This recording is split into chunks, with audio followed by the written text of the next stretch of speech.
So we're going to be using these steel frames. This is a 1 inch by 2 inch steel frame. First, we're going to start off. We're going to measure down from the top of our post at 29 and 58 inches. This is going to be our location for our runners. Also going to be marking the house, as we'll be mounting a board on the house. Now I'm just going to go ahead and rough cut 3 2x4s, and this is going to be for the left side of the gate. Now we're just going to put them in place so we can mark that angle. This is much easier than trying to measure each one. It goes a lot quicker.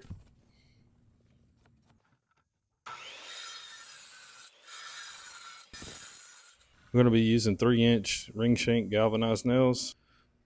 Now we're just going to take everything, set it in place, nail it up.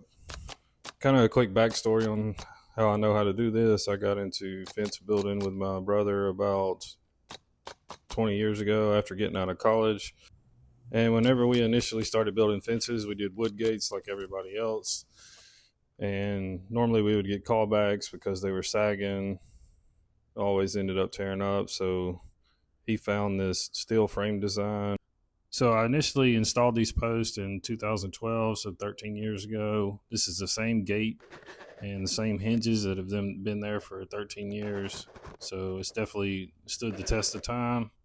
That one post right there just has a little bit of bow in it, but nothing too bad. That's why we're not going to replace it. They're still pretty solid. Them are 6x6 posts. So here we're just going to repeat the process as we did on the left side of the gate. Just put our runners up, and then we're just going to nail everything into place. Now I got to adjust that bottom 2x4 since there's no post there. We're just going to put a bunch of nails in it, make sure it's solid. This is what we got so far. Now we're just going to be measuring for our strips. This is going to be mounted to the steel frame so we can nail our wood up. And we're just going to take each one of these and we're just going to rip it down the middle. It's going to give us an 1 3/4 strip. And we're going to need 9 of them for our gates. These things can be a little aggravating because they're so long. And especially doing it on this table where everything's sliding around.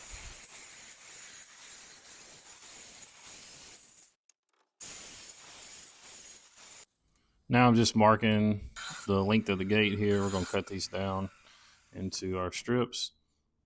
Now I'm just going to lay out the gate so we can get these strips mounted. Now we're just going to get those strips laid out, get ready for our screws to go in. We're going to be using 1/4 inch by 1 inch hex head zinc screws.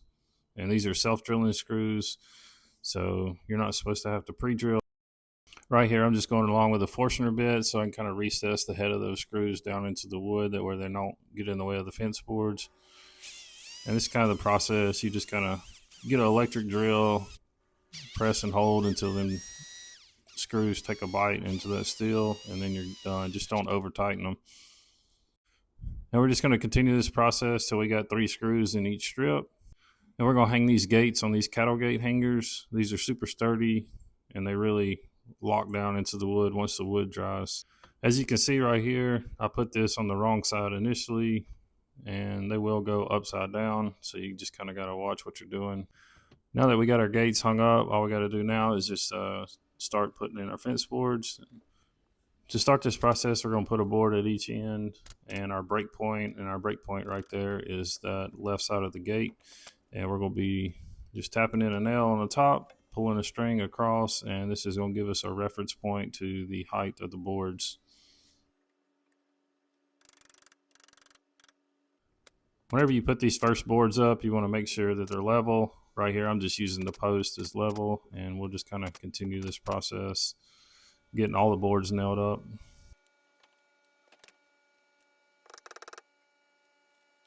So at this point, I'm just nailing up these boards. I'm not going to cut them off on the bottom because at the end, we're going to go back and we're going to cut the gate off. So it's going to be nice and even on the bottom. You'll see that in just a little bit.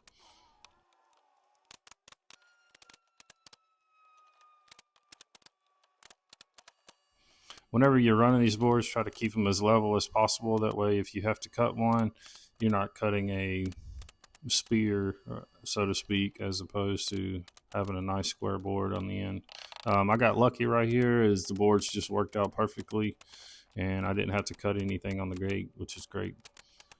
If you're liking the video so far, please take the time to subscribe and like the video. It's totally free. doesn't cost a thing and really helps out the channel.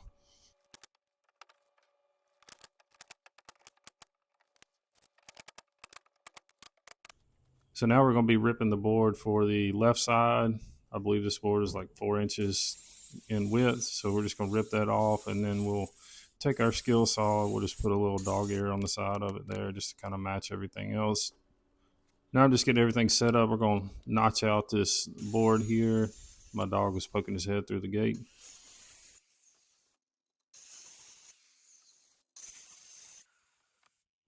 I'm just going to trim up that corner with a razor knife just to get that little notch out of there.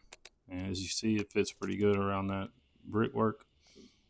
Now I'm just going to measure down on each end from the top of the fence board, and we're going to pop a chalk line and pull our gates off. Now we're just going to take our skill saw and we're just going to run it along that chalk line, cut everything off, get it nice and even. So one thing I really like about these gates is the ability to pull them off if you need to and do any kind of work on them, as opposed to trying to cut them in place, which is so much harder.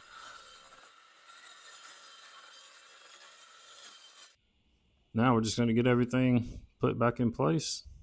Super easy.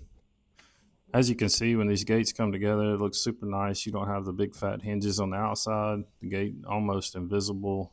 If you're just passing by, you can't even hardly tell it's there.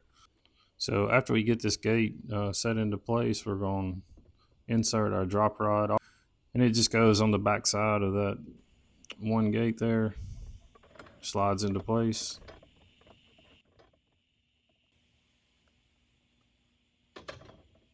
Quick shot of the back side after it's all said and done. So with the steel frames, unfortunately not able to line them up unless you happen to weld them in place. This is what the gate looks like from the front side. Turned out pretty well. Consider subscribing.